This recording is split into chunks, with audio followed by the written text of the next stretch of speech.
Shalom, saya Rifalo Jama.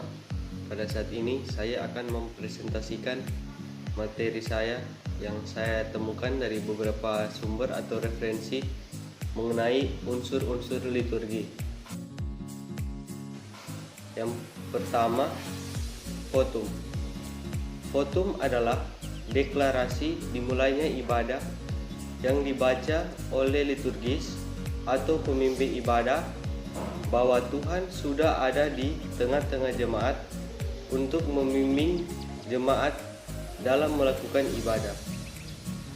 Bagian ini bukanlah pembuka ibadah, karena doa pembuka dibacakan setelah votum berlangsung.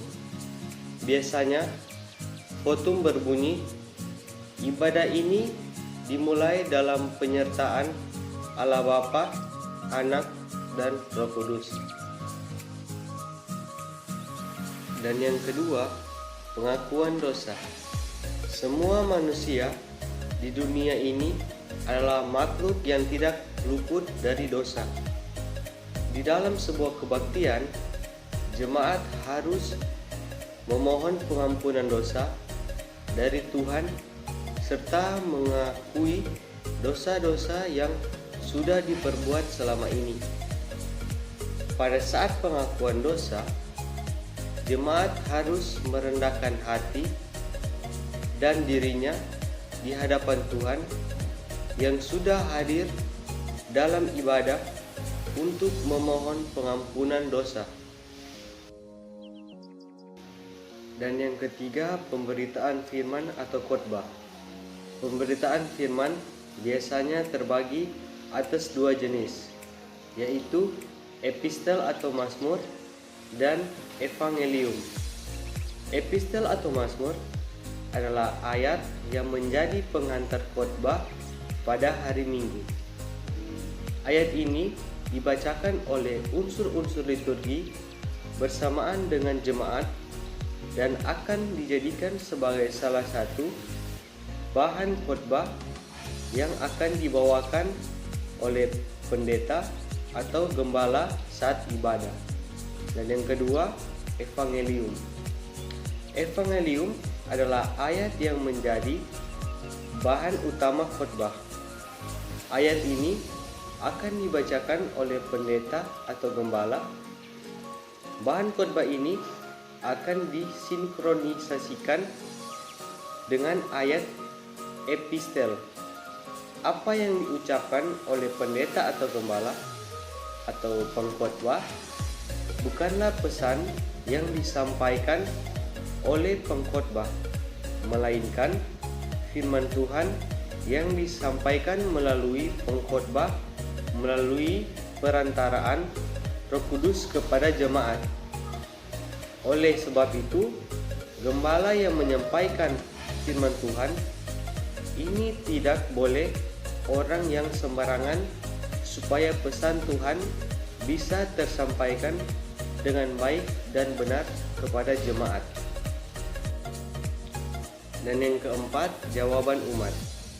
Firman Tuhan yang sudah diperantarai oleh gembala harus direspon oleh jemaat.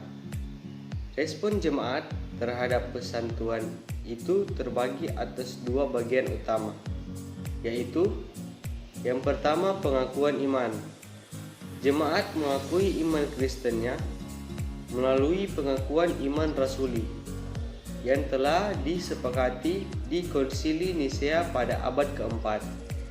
Pengakuan iman ini diucapkan oleh semua jemaat yang hadir dan diarahkan oleh liturgis dan dipimpin oleh karunia Roh Kudus. Dan yang kedua, persembahan. Pemberian persembahan syukur ini biasanya dilakukan melalui ucapan syukur dan memberikan sebagian hartanya kepada Tuhan.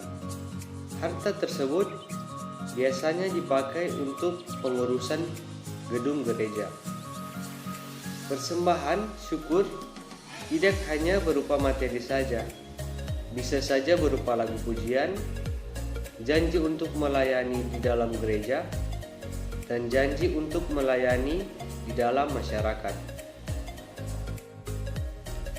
Dan yang kelima, syafaat. Doa syafaat adalah salah satu karakter doa dan sering disebut di dalam kehidupan bergereja. Secara singkat, doa syafaat adalah saat manusia berdoa atas nama orang lain. Kadang, jemaat sering menyebutnya sebagai mendoakan orang lain, termasuk di dalamnya mendoakan bangsa dan negara, mendoakan orang-orang yang kelaparan di tempat lain atau negara lain, mendoakan umat beragama lain, atau bisa juga dengan mengangkat topik khusus seperti berdoa untuk orang yang sedang berjuang menghadapi sakit, atau bagi mereka yang baru saja ditinggalkan orang yang dikasihinya, dan seterusnya. Dan yang keenam, penerimaan berkat. Setelah ibadah selesai, jemaat harus menerima berkat dari Roh Kudus yang diberikan melalui perantara gembala yang memimpin ibadah. Penerimaan berkat adalah bukti bahwa jemaat sudah mendengar firman Tuhan dan diutus untuk bersaksi tentang kebenaran Kristus. Dari sini kita bisa menyimpulkan bahwa ibadah adalah pendidikan bagi umat manusia untuk menyampaikan berita kebaikan kepada umat di dunia.